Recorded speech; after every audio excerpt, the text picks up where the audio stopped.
My name is Larry Socha. I'm the Public Affairs Officer at the U.S. Embassy here in Bridgetown, Barbados. Thank you very much for coming this evening.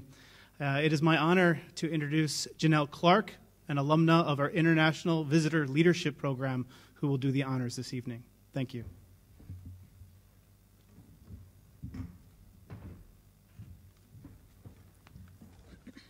Thank you for that introduction. The Honorable Sir Marston Gibson, Chief Justice of Barbados, the Honorable Edmund Hinkson, Minister of Home Affairs, Ms. Donna Baab Agard, the Director of Public Prosecutions, Dame Billy Miller, Ambassador at Large and yes, I was just going to skip that word. Members of the media, distinguished ladies and gentlemen, welcome and good night. It is my honor to introduce our guest speaker, Ms. Jessica Mindlin, who's going to be speaking to us tonight about the issues of gender-based violence, which is a very important and critical topic that impacts not only the larger countries, but also us here in Barbados and the other Caribbean jurisdictions. Back in 2011, the then minister who held the portfolio for social care, constituency empowerment, and community development quoted police statistics which showed that domestic violence had accounted for 21% of all murders that took place between 2000 and 2007. This is alarmingly high. There was once a time when domestic violence was featured in the news very often. And while the face of violence these days has shifted to gang and drug-related violence, and which often involves gun violence, gender-based violence is still lurking in the shadows. We certainly have the statutory framework to address the issue of gender-based violence here in Barbados, but so much more is required.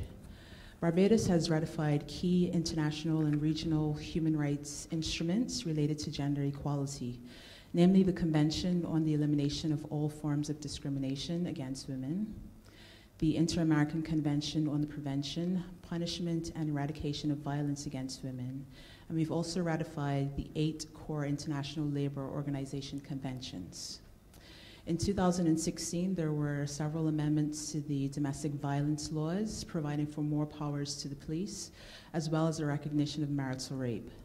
Police underwent special training and were sensitized on the issues, and a new unit was created to address domestic violence issues. In December 2017, the Employment Sexual Harassment Prevention Act 2017 was proclaimed. However, there is still a need for a collaborative approach to keeping women and children safe after they've left a violent partner. In many cases, it's a long-standing relationship, and usually different factors such as economic dependency and the children involved are key reasons why persons tend to stay in those relationships. We've had as a nation to seriously deal with this issue.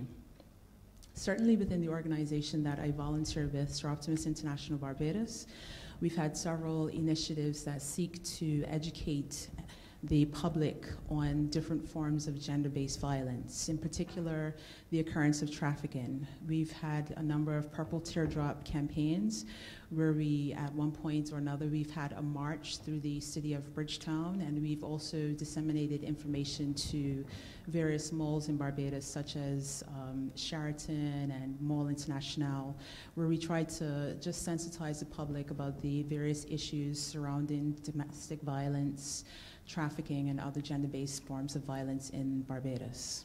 A lot of the public tend to not be aware of things like trafficking, the fact that it's actually impacting our shores here in Barbados, but there are a good set of persons who are very aware of these issues and, are cognizant of the signs that you have to look for when they are occurring in their neighborhoods. It's certainly an ugly truth that we have to deal with, and this is why I am very pleased to introduce Ms. Jessica Mindlin, who has a wealth of knowledge and experience. Jessica Mindlin is the Victim Rights Law Center's National Director of Training and Technical Assistance. She's also their director in the Oregon office. The Victim Rights Law Center is the first nonprofit law center in the United States dedicated to the needs of sexual assault victims. Their mission is to provide legal representation to victims of rape and sexual assault to help rebuild their lives. Ms. Mindlin has trained thousands of advocates, lawyers, healthcare providers, law enforcement officers, military personnel, and other victim service providers across the United States, as well as the Middle East and Latin America. Her expertise on privacy issues for survivors has been recognized by the Office on Violence Against Women and the Office for Victims of Crime. She's worked as an advocate for domestic violence and sexual assault survivors, an alternatives worker with indigent youth, founding and adult criminal defendants, and a residential counselor of runaway youth. She is also a founding member of Counter Quo, a national campaign to change the status quo in how we examine and respond to sexual assault. Ms. Mindlin has been active in the movement to end gender-based violence since the 1970s, well before I was born. She therefore has a wealth of knowledge and experience in the field. And without further ado, if we could put our hands together for Ms. Mindlin. Thank you. Thank you so much. That was lovely. Thank you. I appreciate it.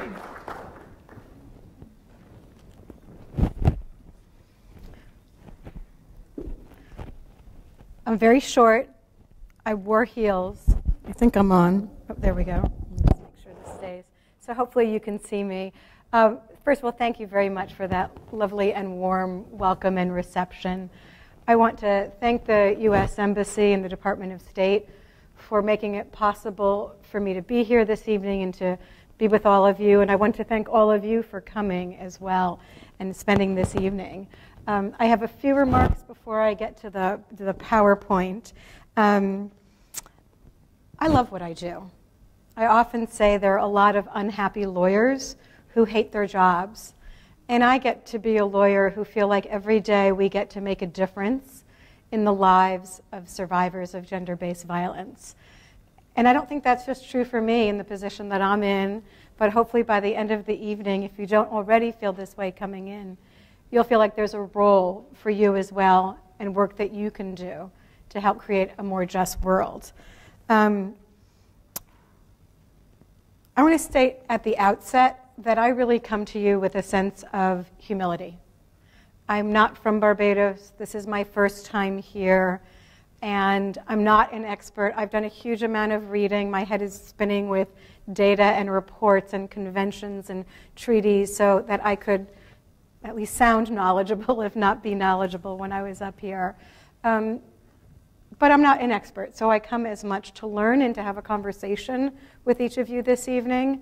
And what I think I can bring, and I hope is useful, are the 40 years of work that I have done in the United States on these issues. I never dreamed that it was going to become my life's work. I fell into it, as I mentioned this morning. I started doing it because one of my professors, my first year of law school, said, my first year of undergraduate, said you could get extra credit if you volunteered at what we then called the Battered Women's Program. And there wasn't even a shelter yet, there was just a hotline, and little did I know that that would set the course for really the rest of my life. But all of you are the experts, because you're here, you're on the ground, you live with survivors, you work with survivors, you cross paths with them every day. You may know it, you may not know it. So what I'm hoping is that we can have a conversation about what some of our successes have been in the United States, what some of our challenges have been, and the ways in which we are always working to try and improve and to learn more. I think a great example of this, I'm not sure I actually mentioned it in here, is that our understanding about trauma-informed interviewing and the impact, the neurobiology of trauma has really changed how law enforcement interviews victims, what they expect, the 2 sleep cycles, understanding why information comes out in bits and pieces, and that's really often a hallmark of credibility and not of someone who's just making things up as they go along, which is, I think, what many viewed for a long time. So I just want to sort of start with some introductions, and this, well, if anybody wants my email, just copy it down. But I invite you to reach out to me afterwards. I'm always happy to talk about these issues. Just very briefly, as I mentioned, I really fell into this work. It was 1977. I had just gotten to college. Yes, I have totally dated myself. Janelle, where are you? And I started doing volunteering, and it was eye-opening for me. And from volunteering in a domestic violence program, I began volunteering in a rape crisis program, and one thing led to another, and then I worked at them, and I had several other jobs along the way. Eventually went to law school and came full circle and came right back to doing this work. I want to say one thing that I have delighted in my short time here in Barbados is that you have wonderful temperate weather. I'm sorry for those of you who don't like the rain. I fear that I may have brought it with me. Where I live, it rains all the time. I thought, since I am getting a sense of where you all live, and I've been traveling around the island a bit, I at least could share with you my house. This is where I live in Portland, Oregon. And you'll notice it's very green because we have a lot of the rain. And I'm just going to ask folks, because we're going to be talking about community collaboration, to just turn around. If you don't, if you know the person sitting next to you, hopefully you'll just turn around and introduce yourself to the person who's behind you, and just introduce yourself, your name, and anything else you might want to say.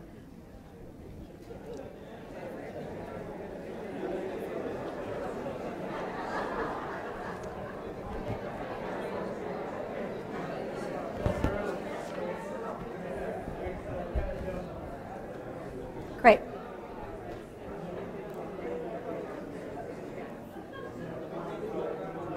Okay.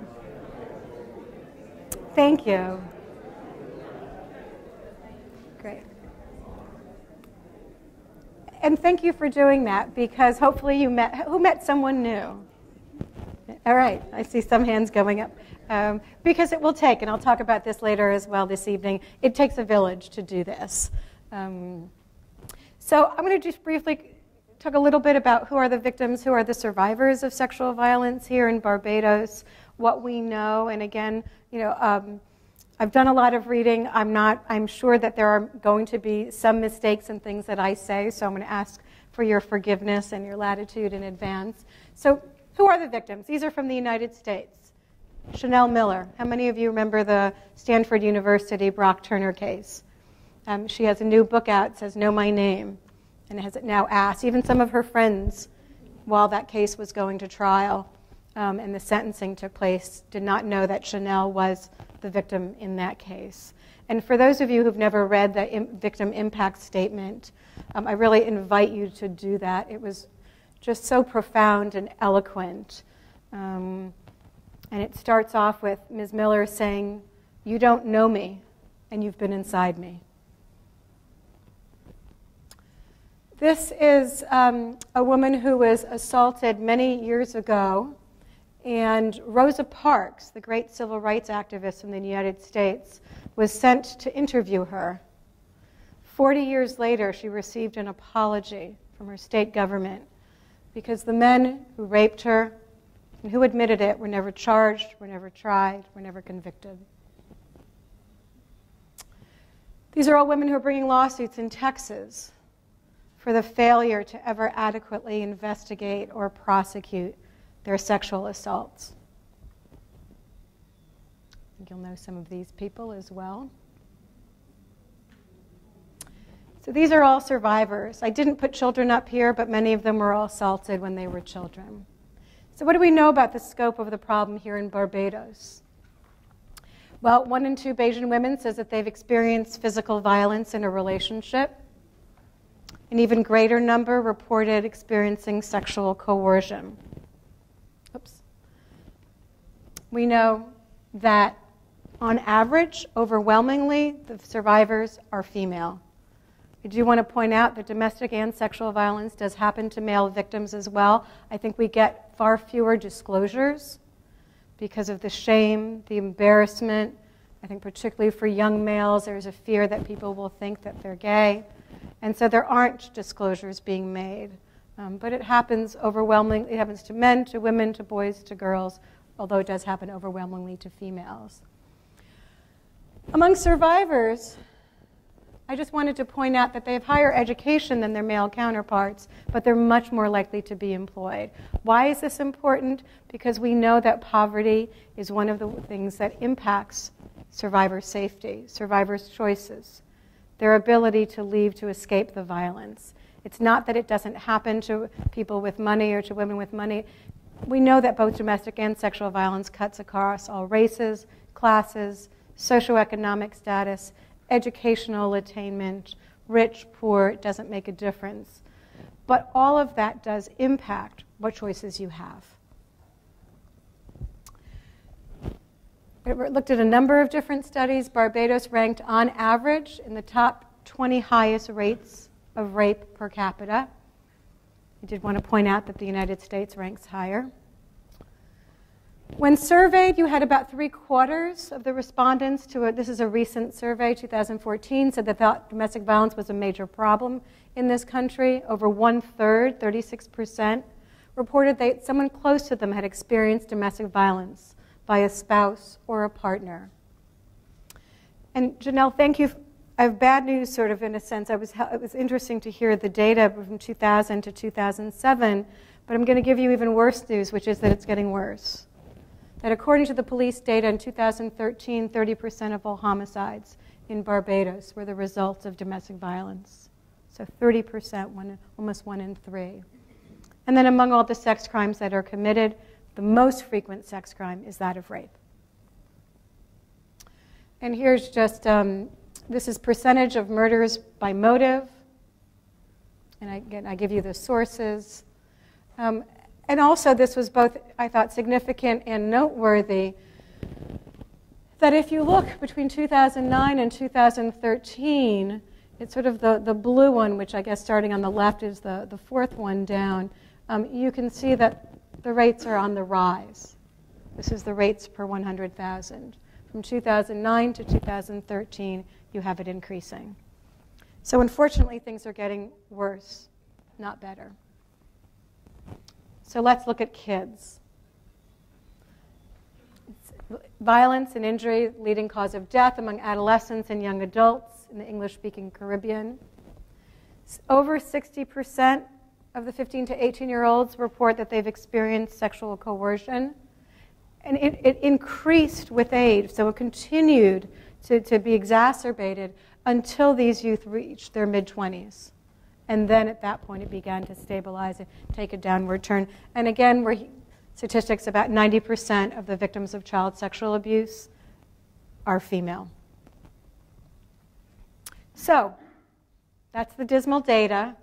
Now I'm going to make you even more depressed, which is, what are the harms? What's the long-term impact of child sexual abuse? I don't think this will come as a surprise to any of you who've ever been around, worked with, taught, cared for someone who's a survivor. It's depression, fear, low self-esteem, hypervigilance is another. We have higher pregnancy rates. Again, if you have poor boundaries, if your ability to set limits has been compromised, it's not surprising you have higher pregnancy rates. Serious mental illness, that's what the SMI stands for. Increased use of alcohol, of drugs, other self-harming behaviors, suicidality, cutting. And you're also, statistically, for those who are sexually abused as children, you are more likely to be abused as an adult.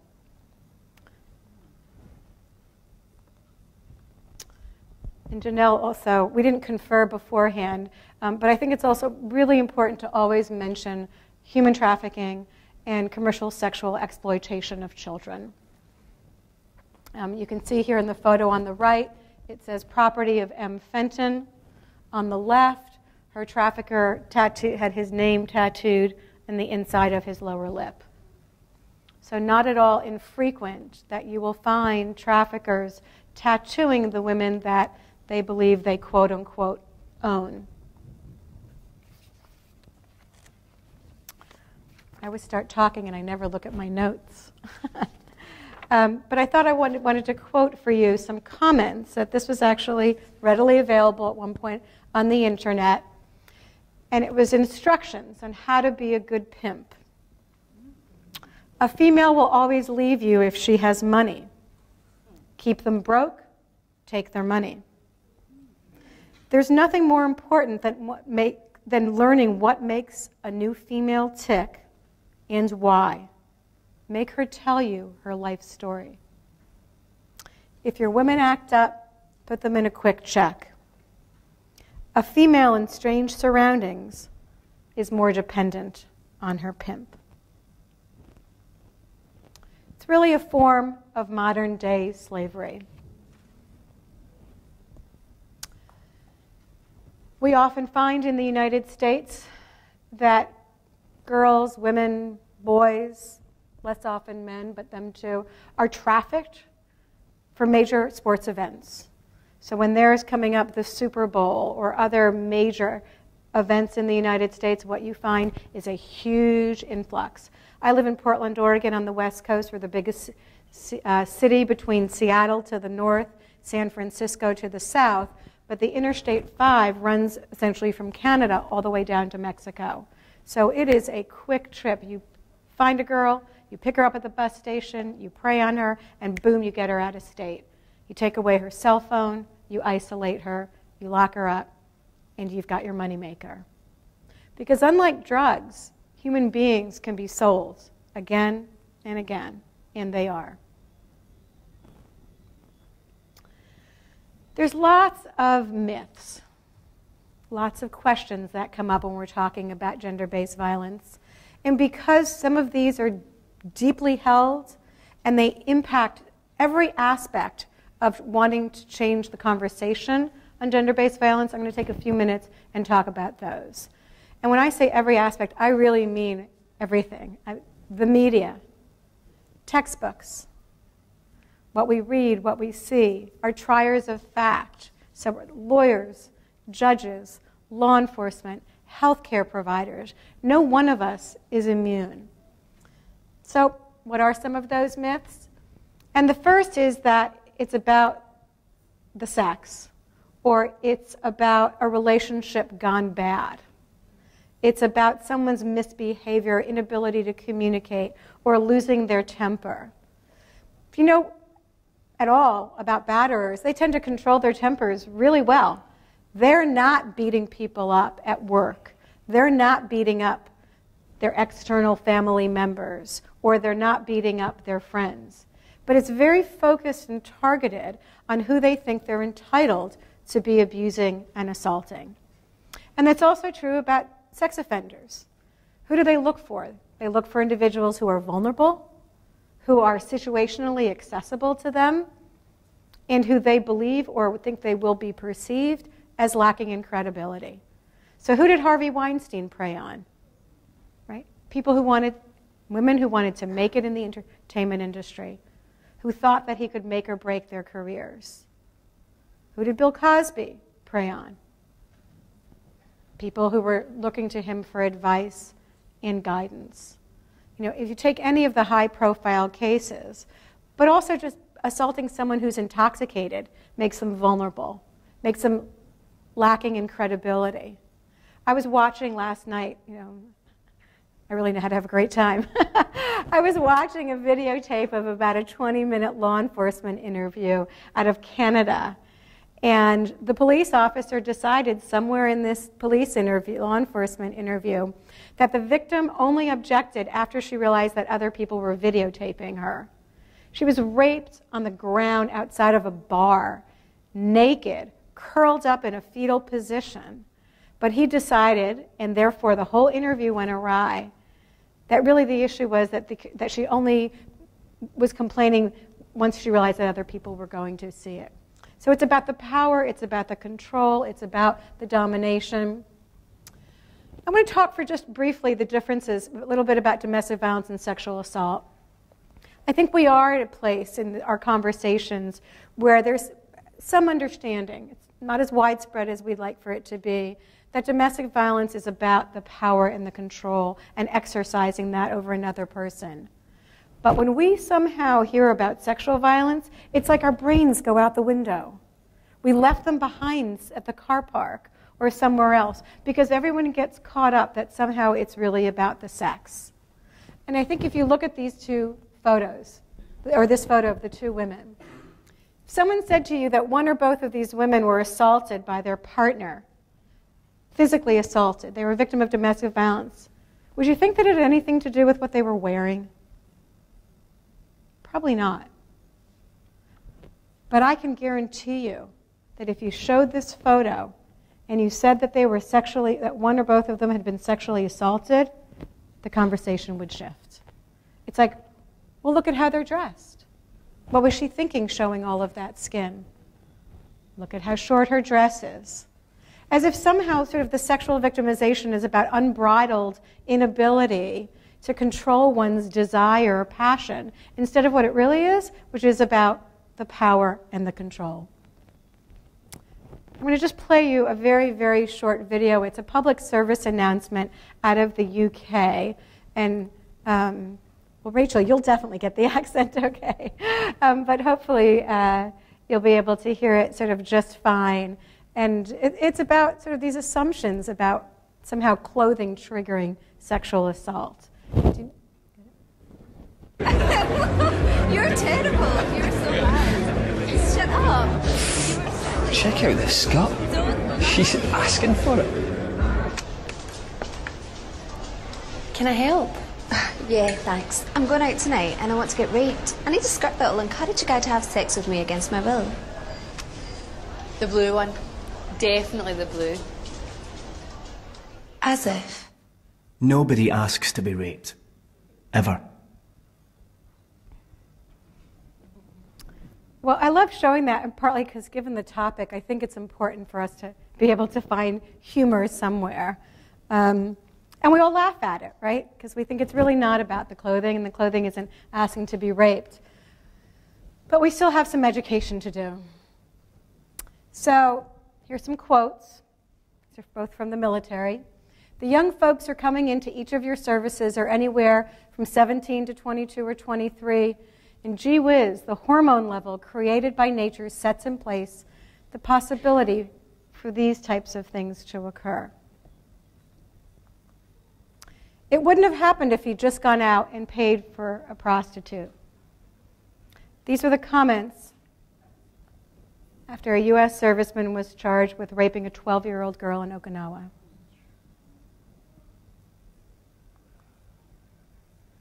This is a judge from Illinois. Sorry, Larry. This is her, I'll tell you in a moment where the case was about. She says, when you went out with this boy, did you have on tight jeans and a midriff top?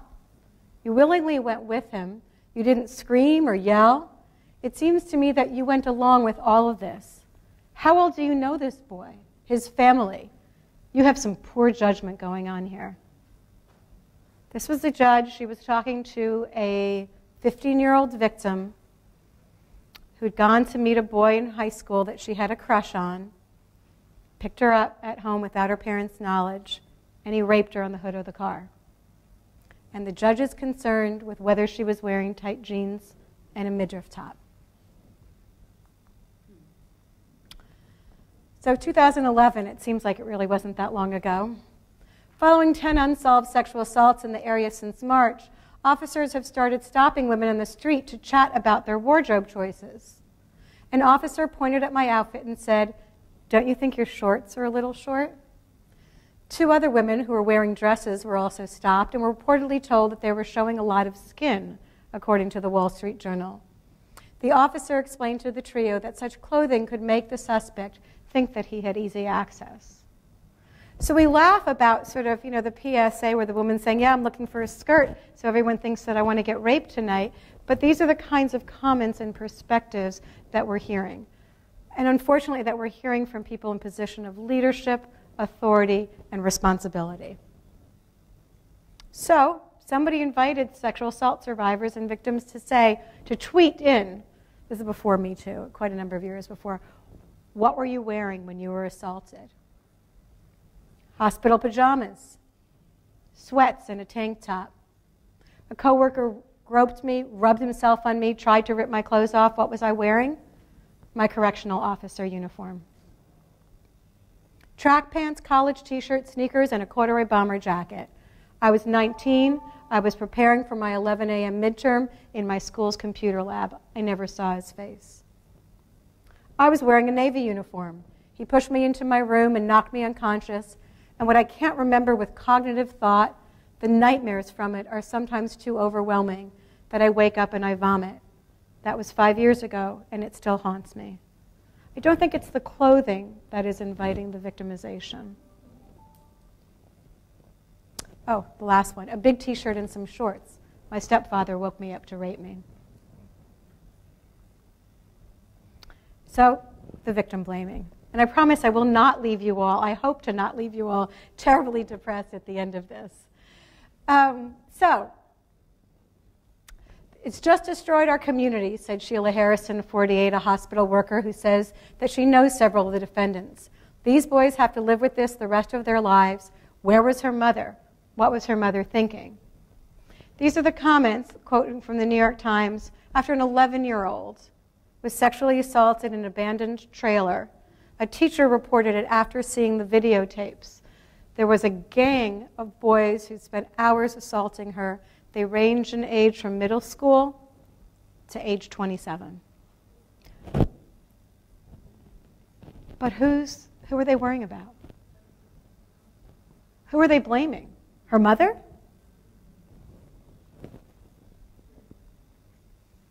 The Steubenville case, I don't know if that made headlines here or not. Steubenville, Ohio, was a case where there's a young woman in high school who was completely intoxicated, and she was so drunk that she couldn't walk out of the party. So in fact, the boys who went on to rape her carried her out.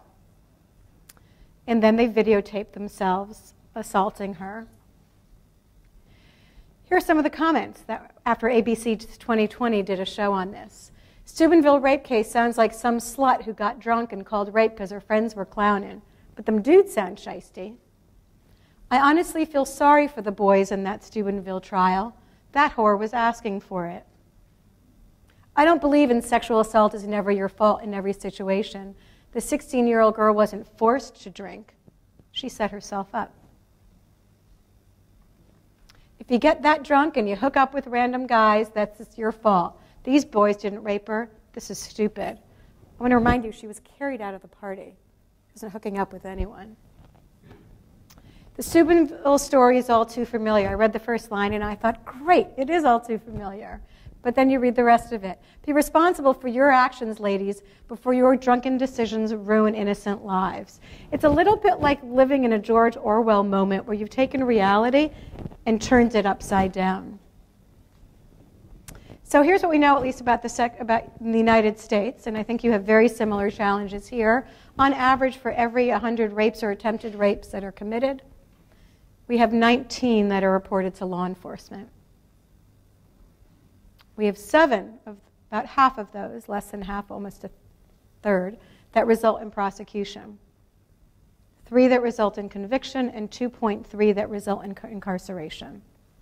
So that's why when we're talking about what do we need for victims of gender-based violence, I wanted to call this conversation, Justice is More Than Jail.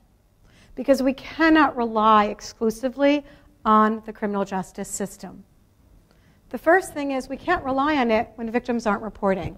And we can address underreporting, and that's one piece of the puzzle, but we also have to look elsewhere. All right, I know I'm not going to have time for these, although they're so wonderful that I wanted to put them in. So if we're looking elsewhere, the first thing that we have to do is recognize that you have a public health crisis.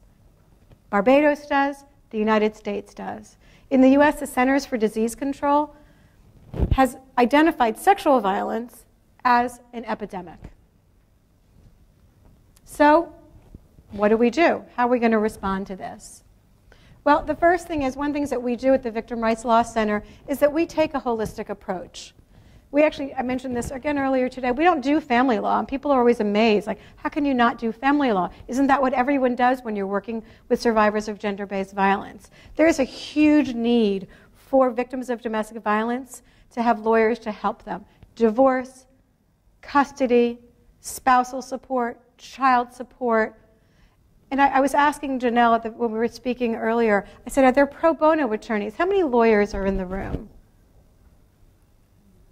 Great, a fair number. I have a project for all of you. Begin conversations about doing pro bono, about doing volunteer work on behalf of victims. Because victims need you. We know, again, going back to who is targeted, people are vulnerable, they're accessible, they're likely to be lacking credibility. Who is that? It's folks who don't have a lot of money, people who have histories of mental health or of substance abuse. Many times victims won't leave because they can't take their kids with them. They need a lawyer in order to be able to help them secure the right to take their children, to maybe remain in their home, to get temporary support. We have a pro bono program at what we do at the Victim Rights Law Center. We have one of the first that was set up focusing just on sexual assault, but I've run them also for victims of domestic violence. If there's any way, lawyers in the room, that I can support you. But you have skills, you have talents, and I plead with you to use them on behalf of survivors. And for everyone else in the room, we'll get to how you can help too. You know, Mahatma Gandhi, who said the true measure of any society can be found in how it treats its most vulnerable members.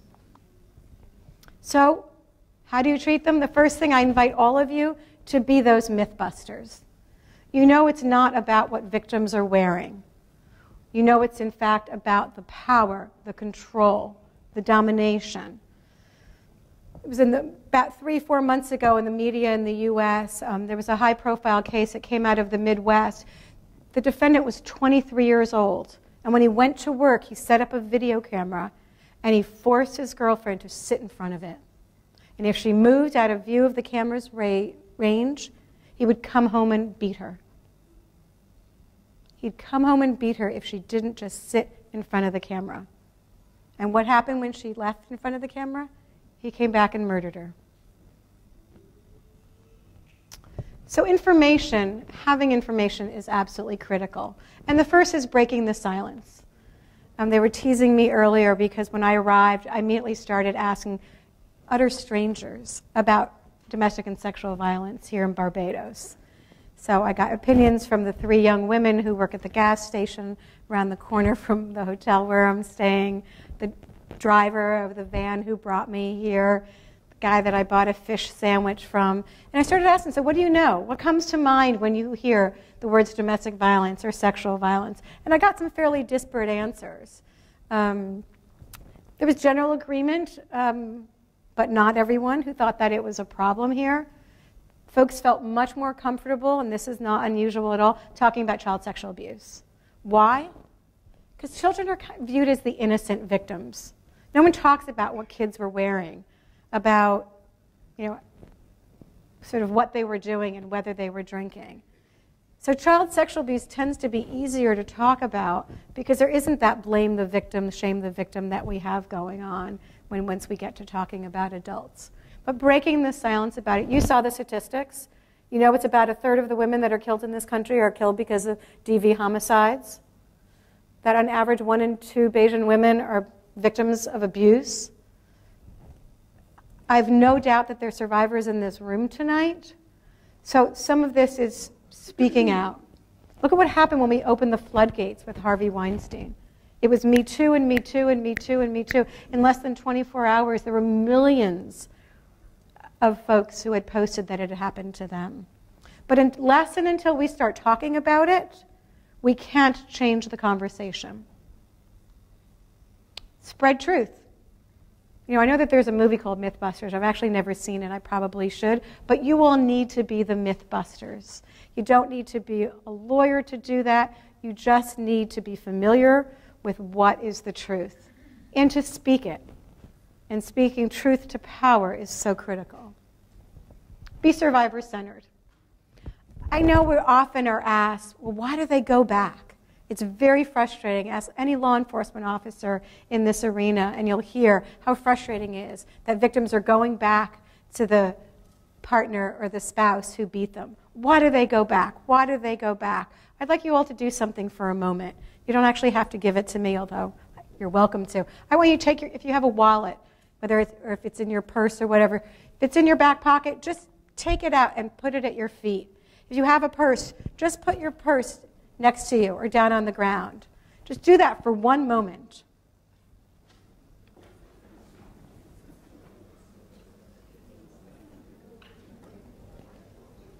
Okay.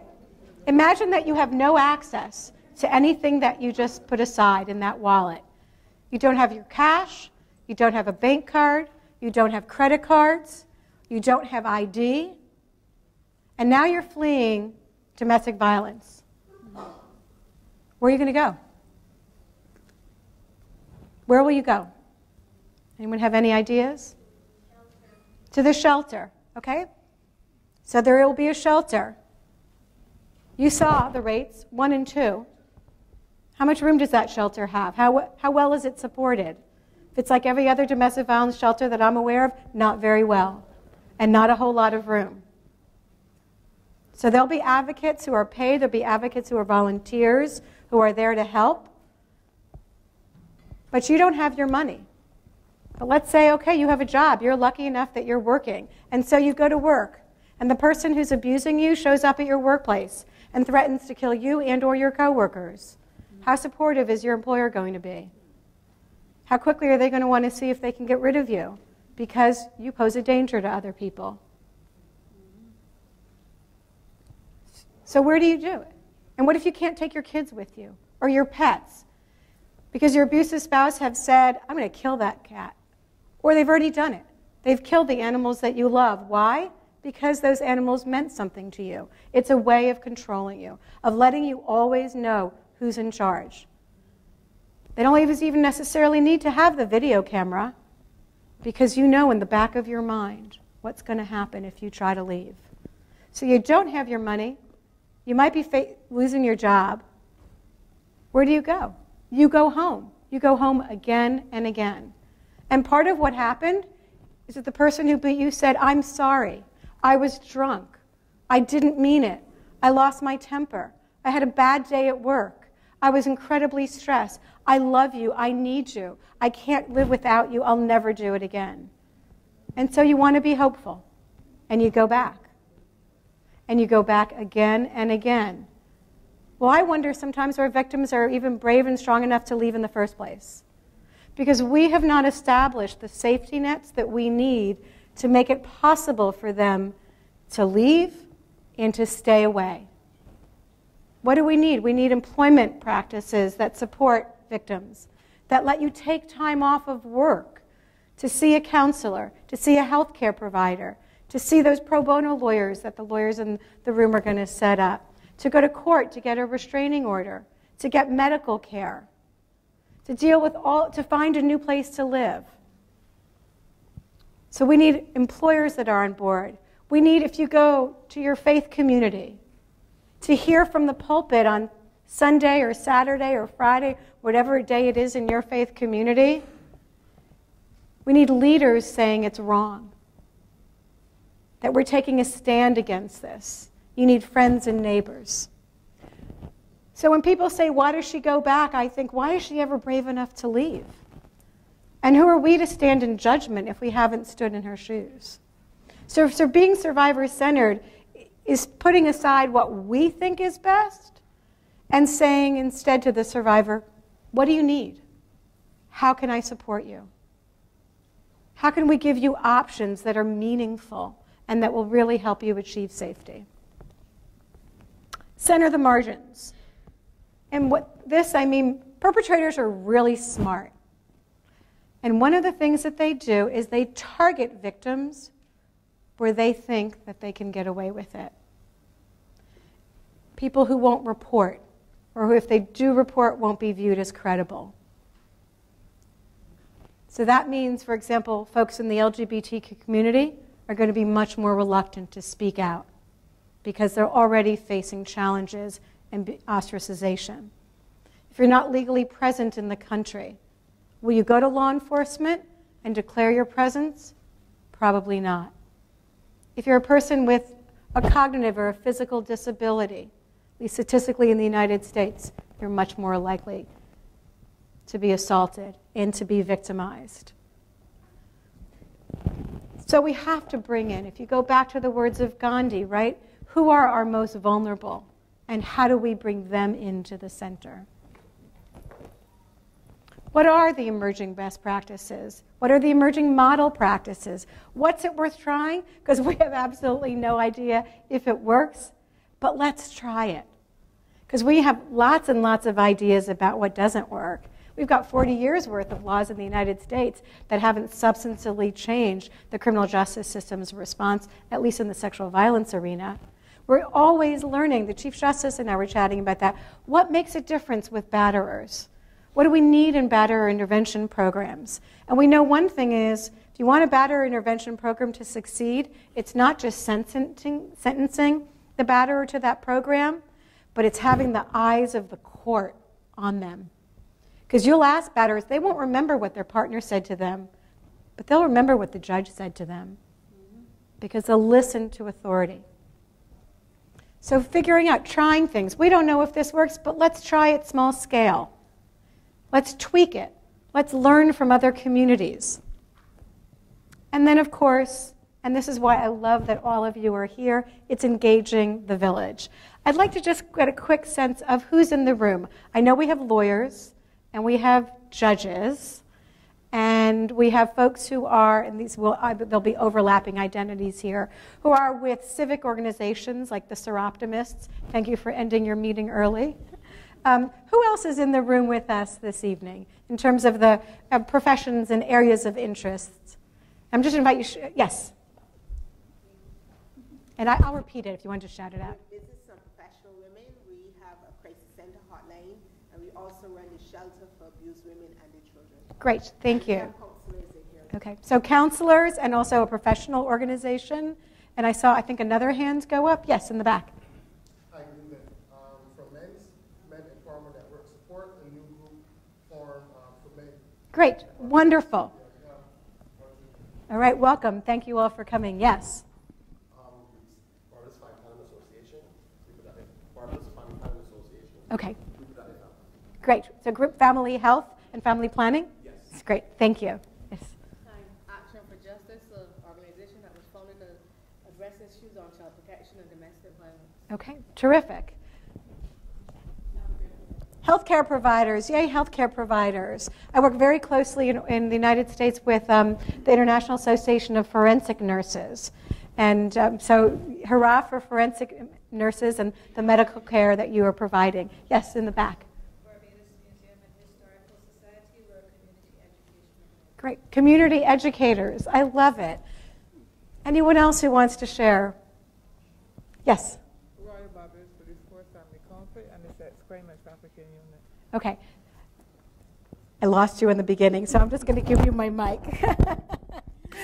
Royal Barbados Police Force, the Family Conflict Intervention Unit, Sex Crime and Trafficking Unit. Great, thank you. Law enforcement. I'm going to make that. Thank you.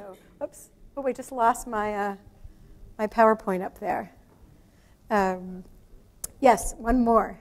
Your agenda. First, we're responsible for helping the NGO community and also reporting to the international communities on domestic violence.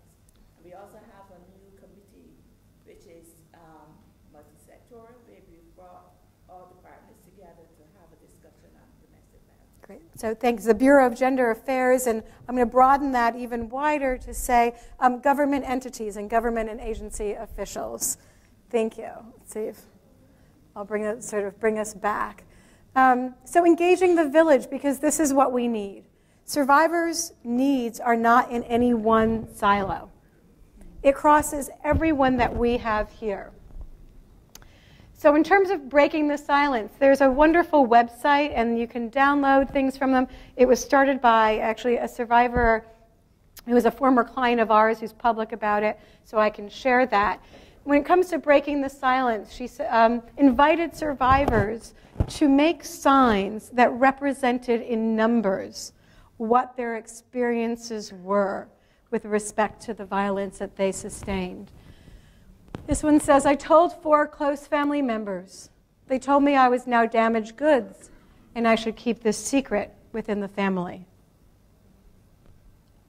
I cannot tell you how many times we hear survivors say, we represent a lot of youth who say, I don't want anyone to find out.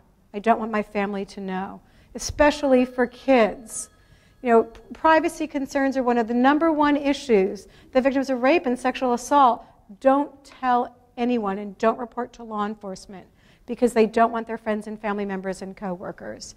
And same thing, domestic violence. They'll have a million explanations of how those bruises came from. I walked into a door. I fell down the stairs. I hit myself accidentally. Well, part of spreading the truth, this is a video as well. Oops. First of all, from what I understand from doctors, that's really rare. If it's a legitimate rape, the female body has ways to try to shut that whole thing down. But let's assume that maybe that didn't work or something. Okay, yes. I regret to inform you that that was one of our publicly elected officials.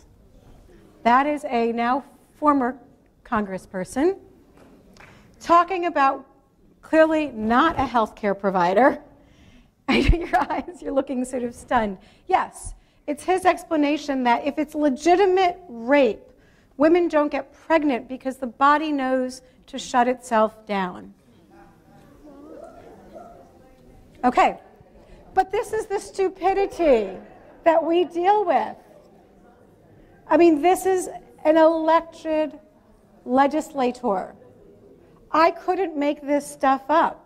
I don't have to make this stuff up because they say it for us. But you all need to be the truth tellers because people hear this and they believe it. I mentioned earlier that with domestic violence survivors, the question that I'm so often asked is, but why do we go back? Or why do they go back? And this is one survivor explaining why, she says, why we go back. We go back because we think we'll figure out a way to stop the violence. The magic secret that everybody else seems to know. We don't want to believe that our marriage or relationship failed because we weren't willing to try just a little bit harder. I felt deeply ashamed that it must be my fault. I never heard anyone else talking about it. I assumed I was the only one it was happening to. And this particular survivor goes on to say that she finally actually went to her priest and asked him for guidance and asked him for help. And he asked her lots of questions, and then he looked at her and he said, I think if you were a better cook, he wouldn't beat you. So she went back and she learned how to be a better cook. And guess what? It didn't make a difference. She'd married her high school sweetheart. She was the cheerleader. He was captain of the football team. She finally left him when he started abusing the kid. But really why they go back is because they're hopeful. And being hopeful is really a wonderful and beautiful thing. So, what are we going to do about this mess? Well, collaboration is the key. Because collaboration is what we need to make all of these systems work together so that survivors can live lives free of violence. And when you're talking about 1 in 2 women in this country who are victims of domestic or sexual violence, we have to change that in order to create healthy future generations. This is a quote from another survivor. She says, I saw my mother abused in ways that I still can't believe. Actually, I just want to stop for a moment.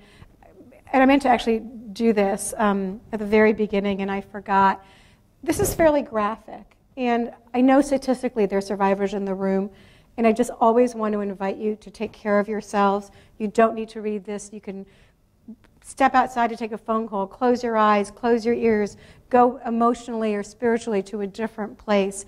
Are there advocates or counselors in the room that would be willing, if anyone wanted to connect with someone afterwards, to be available just to be a resource? Yes, would you just raise your hand so folks can see who you are? Great, thank you. Because it's always important that we take care of ourselves. So Lisa says, I still can't believe. Blood on the walls, scuffling in the kitchen. Life was painful and the torture was repetitive. There was no escape. I started to believe that I wasn't worthy. I felt like a failure, destined for nothingness.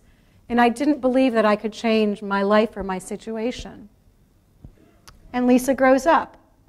And Lisa grows up, and not surprisingly, Lisa ends up in an abusive relationship. Within the first 3 months of our relationship, he was hitting me. I was abused much in the same way I saw my mother abused. Beaten, humiliated, cheated on. I spent 4 years living in hell. I couldn't attend school. He said he'd never let me have the kids. I didn't realize I was repeating the cycle. The more that relationship became my identity, the harder it felt to get away. I spent a lot of time with him and his family. We did everything together. I thought that was how it was supposed to be in a relationship. Besides, I didn't feel like I had too many alternatives. My family wasn't exactly thrilled to have me around. They seemed happy that somebody else was taking care of me. And even if I was hurt, I was wanted. So what would it look like for Lisa if our communities really were resource ready? How could we help Lisa? We have shelters. I'm pointing to you because you were the one who mentioned it, right? We've got domestic violence shelters. But what else do we need? What else might we look like as a community if we wanted to help Lisa find safety and stability for herself and her family? One more time, say it louder. So holding him responsible for his actions. Oh, responsible police, yes. So a police response that would be effective and that would help keep her safe. But in order for the police response to be effective, you have to have victims who feel like they can testify. And so for victims to testify, what do we need to have in place? So effective legislation around civil protection orders that are enforced. One of the things that we've done, and I'll fly through these slides at the end, but when you have a civil protection order in my state, if it's violated, it's a mandatory arrest. Now, there's no discretion. Law enforcement must arrest if there's a violation. Anything else? What else could we do? What else might Lisa need? Affordable housing? Yeah. And transitional housing. So I'm going to break it up into 3 categories because you need emergency housing, you need transitional housing, and you need stable and affordable long-term housing. So that means working with landlords. It means working with government agencies. It means working with, if there's any public or subsidized housing, priority for victims of gender-based violence, both to get into that housing and to be able to transfer. Because if you're in one location in affordable housing and you have to leave for safety reasons, you need somewhere to be able to go to. What else might Lisa need? So I'm going to invite you to say it louder. Employment opportunities, absolutely. Because if Lisa has no money, Lisa's not going to have very many choices, and Lisa's going to end up right back where she started. Counseling, terrific. So, and counselors who understand the cycle of violence and who also are affordable. Healthcare. Yeah, good medical doctors, including who will document Lisa's injuries. Because when we're looking at evidence collection and gathering, there are many different sources. Who probably knew about what was happening with Lisa? Her mother, her neighbors, her coworkers if she's employed, maybe the landlord if there are things that are destroyed in the house. There was another hand back here. Yes, non-judgmental spiritual leadership. And I love that you added in the non-judgmental. Our faith leaders play such a crucial role because every week they're up there in the pulpit in positions of authority. And when they speak, congregations listen. And it's also really important to have men as our allies doing this work. Yes, I see a hand here, and then I'll come over here.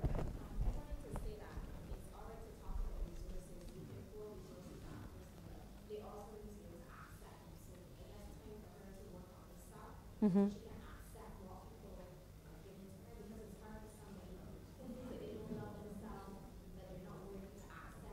Mm-hmm. Yes, and that's part of the healing and recovery. And she even says, I felt like I wasn't worthy. So one of the things that we need to say to survivors is, you're amazing. You're so strong. You survived this. Not what's wrong with you for going back, but how admirable that you have figured out a way to navigate this situation. I know lots of times when there are allegations, let's say, of child abuse or sexual abuse, people say, how could she go back to him? And we say, really? Because you know what happens if she divorces him? He gets custody, or he gets visitation without restrictions. So where are those kids safer? If she's living with him being abused, or if he has this unfettered access to those children? Yes, you had a comment. My concern, though, is for, like, in Barbados, we're a small society. Mm-hmm. Where pretty much everybody knows everybody. So when you're a victim of domestic violence, pretty much everyone may know. And the whole victim shelters, Mm-hmm. being insular becomes a lot harder. So what are your thoughts on that? How do we as a society, handle some of the situations? So the shelter model started off always being quote-unquote confidential. Very first shelter that I worked at, it was actually a house owned by the church, and the nuns lived on one side, and the domestic violence shelter was on the other. And I might note that there was a motorcycle gang, the Gypsy Jokers, that were right across the street. And over time, everybody found out where it was. And then, flash forward, I moved to Oregon. I'm working again at a shelter. Everyone in this town knew where the shelter was. And in a number of states, they've really gone to a model of no longer having confidential locations because they figure that over a matter of time, everybody knows exactly what you're saying. And so what you need is security, not necessarily confidentiality. Now, again, that's one model. I think what works in one community doesn't necessarily work in a different community, but you need to figure out what does work in your community. So I want to leave you not completely dejected and depressed because, among other things, I said that I would hope to do that it takes a village. So everyone has a role. Who is that? The universities. Right? We know that there is an inverse relationship between poverty and education. Most sexual assault survivors are between the ages of 12 and 24. You had Lisa, where she wasn't allowed to go to school. If we can keep victims in school, it's a way of avoiding or escaping a life of poverty. But schools have a critical role to play in that. And I mean primary, secondary, post-secondary. Healthcare, you've mentioned sort of many of these. Law enforcement, teachers. I really had fun, by the way, looking at all the Barbados photos to get these. Your domestic violence programs. That was social workers, counselors, the faith community, extended families, haircutters. We were talking about this earlier today. The woman who cuts my hair, she calls herself a hairapist. Because she's like, I'm like a therapist because everybody talks to me all the time. It's a place, though, that tends to be very woman-centered. And also, you talk to, right? How many women who are here, or how many men, too, I'd be curious, kind of just share fairly intimate things with their hair cutter. So, am I the only one? I don't believe that. But there's been a real push in many communities because it's a safe place and where victims are often by themselves, where they go to train hair cutters to both understand the dynamics of sexual violence and to have resources at the ready to make those connections to advocates, to shelters, to help victims. You might even have underground networks. Emergency response, I know that there's a training going on or education this week here in Barbados around disaster response. One of the things, unfortunately, that the rape crisis and domestic violence programs in Louisiana had to learn on the fly after Hurricane Katrina was that there is a role for domestic and sexual violence programs in the aftermath of natural disasters. Because there were reports of rape taking place at the Superdome in New Orleans right afterwards. Victims are displaced. Remember what we talked about before? You've got offenders who are looking for individuals who are vulnerable. It takes everybody and it takes everyone.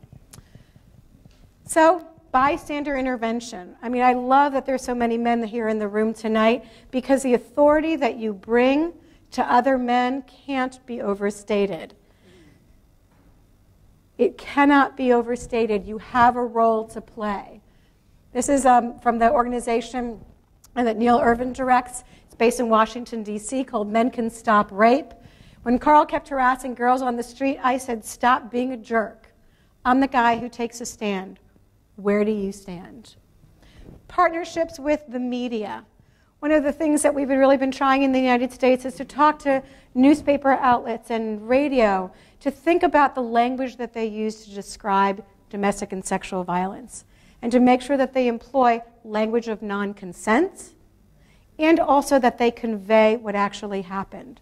When you start to just kind of scrub it clean and sanitize it, it doesn't convey the experience, it makes it invisible.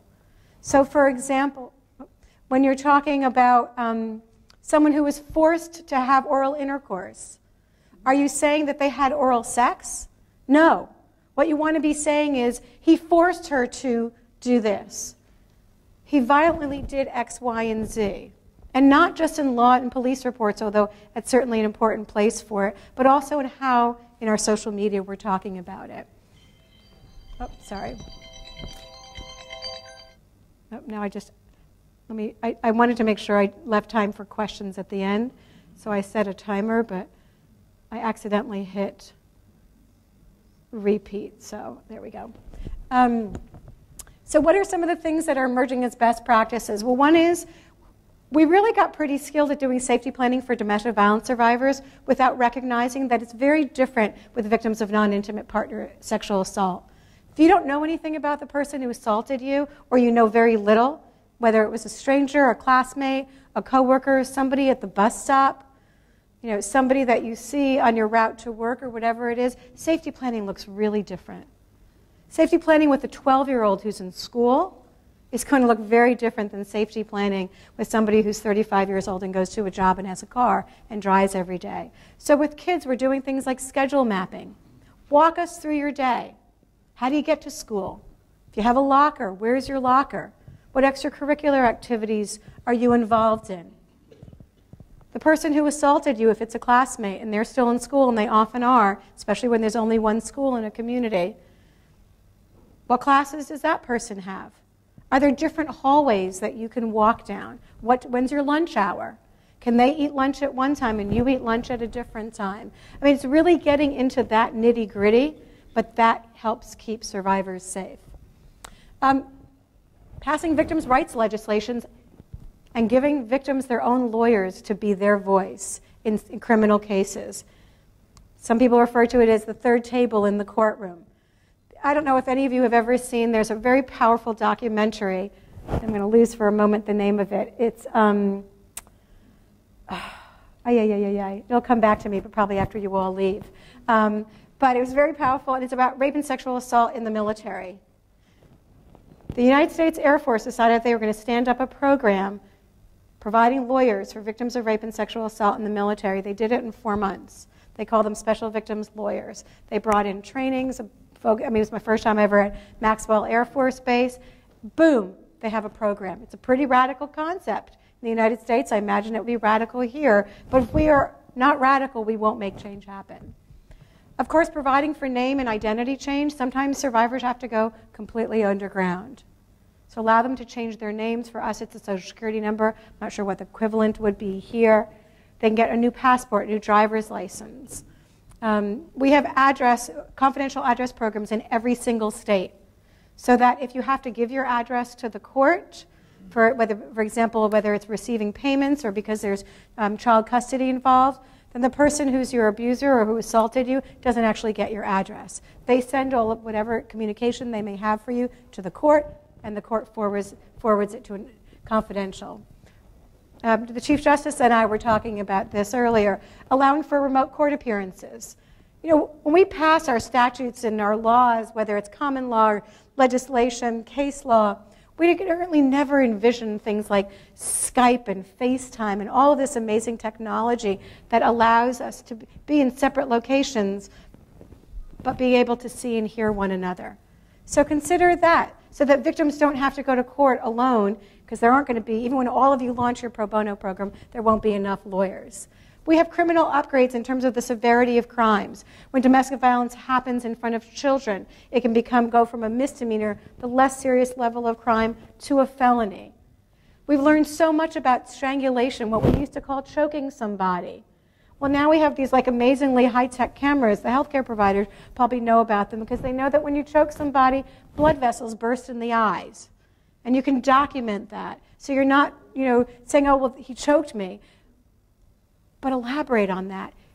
I couldn't breathe. I have damage to my windpipe. burst blood vessels in my eyes. Which of those two is more persuasive?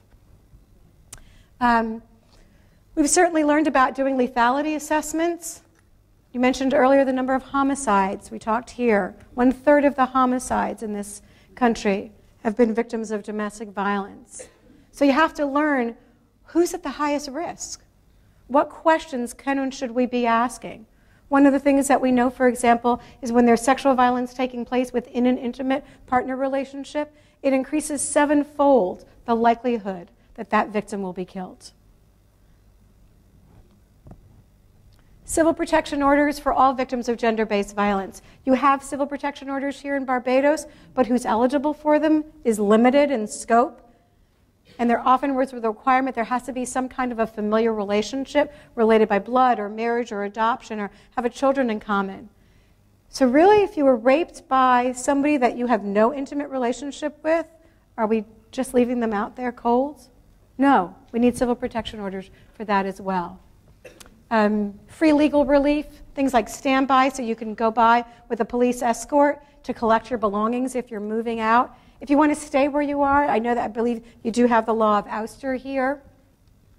Temporary support when you're determining child custody. Abuse gets considered in many jurisdictions as a what's in the best interest of the child factor in a custody decision. Mediation, lots of folks think mediation is great. Mediation is great, but it requires some kind of equal playing field in terms of the power dynamic. So, I mean, the list goes on and on. I just want to explain the MDTs, CAMIs, DIVERTs, and SARTs are multidisciplinary teams, child abuse, multidisciplinary intervention, domestic violence enhanced reduction teams, and sexual assault response teams. Because we know that we have to bring together all of the folks like are in this room. Because survivors' needs are complex, they're layered, they're varied. So I want to leave all of you, we have about 3 minutes, with a very brief activity. You introduce yourself to someone. It can be that person. It can be somebody else. We've talked a lot about what survivors need, about the breadth of services that can make a difference. I'm going to ask you, I'm going to give you 2 minutes. I'll set my timer. You don't have to do this forever. Turn to one person, or if it's a group of 3 of you, that's fine too. And just think about one agency or institution that you're affiliated with. It could be your hospital, your faith community, where you work. It could be a civic organization that you're a part of. We all have such multifaceted lives. I want you to take a moment, think about the agency or entity or institution that you're a part of. How could it do better? How could it do better? And what could you do to help further that shift? And the lawyers, I gave you an easy one pro bono, but now you're going to have to come up with your own as well.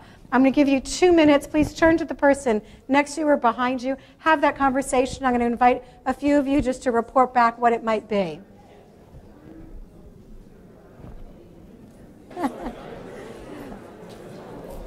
All right, I love it. I'm just going to take a couple of hands, and then we're going to wrap up and I'll take questions. Did anyone have a great idea that they want to share? Or even if you think it's not such a great idea, of one thing that you can do with an agency or entity or institution that you're a part of? I heard you all talking, so I know that there were some ideas.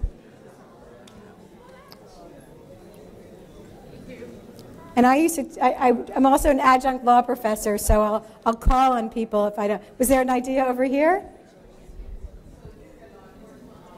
Okay, so law enforcement officers over here. Here, I'm going to bring you the mic. Is it on? It is, okay. All right, good evening. I'm Mary Thompson. I'm a forensic nurse, and these are law enforcement officers, and this is a social worker, and we felt that there is a need for greater collaboration and focusing on trauma-informed care. Police have quite a bit of structure in place, but when it comes to the referral for follow-up on health care, it is not as good as it ought to be. Mm-hmm. And we also talked about the fact that we need to have persons sensitized more so to the neurobiology of trauma so that they understand the victim's position and what they're actually going through, and then that will certainly inform our response to them, and that is so needed for us right now. Great. Oh, I love we that. are doing it somewhat because I'm doing presentations with our trainings with new police officers and some officers who are coming back for training, human trafficking, sexual assault, domestic violence. So we do have some sort of structure in place. So thank you. Yes, I think advancing an understanding of the neurobiology of trauma and how that can inform law enforcement's interviews with victims, so that it's really a sea change of how we're communicating and what we're expecting from victims in the aftermath. Anyone else? Yes, over here. Yeah, good evening. At the community level, I think that we need to do a little more information and education with men. And I say this because a lot of the times we hear people use language like, what is the cause? They have to find the root cause. And they have difficulty recognizing that the root cause can only be power and control. But they look for issues of root cause. And then we had recently the language introduced of when a man invests in a woman. And that has horrible implications, because when I invest in, well then, and you can't leave, I can terrorize you. And I think that is language that men, especially the men in the room here, who are involved with men's groups and so on, need to pay some special attention to. And just to encourage, just to correct something that was said earlier, the protection order has been expanded tremendously so that police officers, social workers, other people within the family can also apply for protection order for the children if there's abuse in the household. Thank you. But I'm going to actually have you hold the mic for one moment and invite you to say one more thing, oh dear. Which is an institution or agency that you're a part of. I'm going to introduce myself in my NGO role. I'm a member of the Business and Professional Women's Club. Been working on issues of domestic violence and the shelter for battered women for more than 25, maybe 30 years. Yes. And is there some other institution that you're a part of? Yeah, we'll meet tomorrow, the Bureau of Gender Affairs. Okay. All right. Oh. I want to say that I would not have missed tonight for anything when I saw what the subject matter was going to be, because almost everything that has been discussed here tonight did not exist when I came back here to practice law. First Monday morning in 1969, I was called to the bar. I was the only woman in private practice at that time. So I am giddy with excitement that all of these NGOs are here. I'm a firm believer in them. There are some things that governments cannot do in the way that NGOs can do it, because they're the ones at the barricades, they're the ones who are on the ground. But I'm especially going to call out the business and professional women. Because one day, many, many years ago, it was maybe in the 1970s, I'm very ancient. I'm right with you. Oh no, you're not anywhere near my age. Somebody from the B's and P's, I'm sorry that after all, I cannot remember her name, but just in a casual conversation, she said, we are very interested in this business of battered women and something has to be done. There was no legislation to protect that. There was hardly any legislation. When I went into the cabinet, and for 18 years I was the only woman, it was a terrible time because we passed a lot of legislation. The Family Law Act, there was no domestic violence when I came here, and Act, that is, and a whole bunch of legislation has now come, and it gives me, I feel gratified. I feel that my life's work, part of my life's work, was worth the effort that it took. I'm really very proud of what the NGOs do. Governments can't do certain things. Mm-hmm. How I made a connection with the B's and P's afterwards, a minister brought to cabinet it was a man, of course, a paper speaking to the need for a residence of some kind for battered women.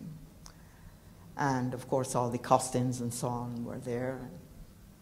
In the cabinet, people are polite and let him talk and so on. And when that was finished, I asked Prime Minister if I might make a comment. And I said, this is not the work for governments. It is better you take all of the money that you are going to spend, put in this government institution in place, and give it to an NGO, because they are the ones who have to be spending 75% of their time trying to raise money to do better work than any government could ever do. And this is everywhere in the world that I have gone, I have seen this. And it has proved to be so. And I was able to persuade the cabinet to do that. And then when I found out where the house was, I had to pass it every morning on my way to work.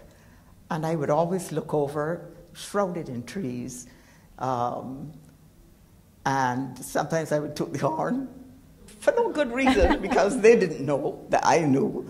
But it gave me great joy. And there's a bus stop nearby, and if I saw women there, I'd be looking and thinking, which of these now has a job, and you know, somebody's looking after her children, and she doesn't have to be living in that kind of fear. So I'm very glad that a lot of the discussion is coming out of the NGOs, and long may you all continue.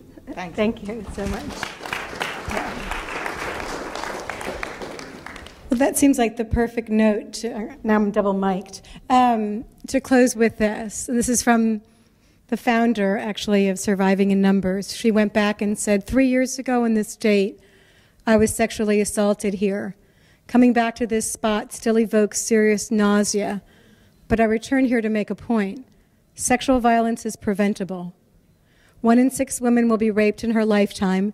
These women are your friends, sisters, neighbors, peers, and I will note they're also your brothers and your sons and your fathers. Not in the same ratio, but they are.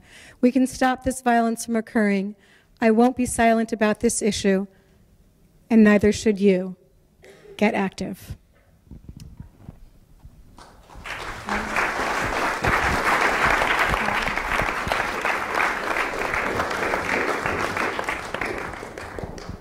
Jesse, thank you for engaging the community tonight.